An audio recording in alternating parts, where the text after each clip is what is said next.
Ahojte, zdravím. Tak, znova som na cestách s elektromobilom.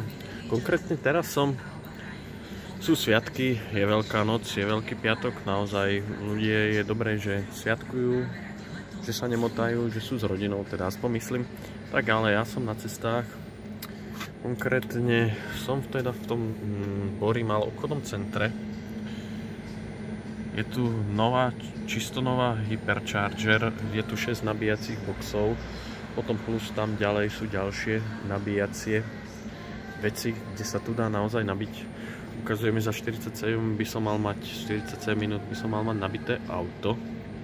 Konkrétne teraz si to bere, zaostri sa 121 kW, 3 minútky som tu do seba. A čo som chcel týmto videom povedať, že naozaj je to tu pekné, naozaj, že je to tu také nové, páči sa mi to. A ďalšia vec, čo sa mi páči, že už ZS má tú tradíciu typickú, keď spraví takýto nový nabíjací charger, tak jedno nabitie máte zadarmo, takže toto nabíjanie je zadarmo. Milé, určite to poteší. Tak, ahojte, čaute, pozdravujem všetkých.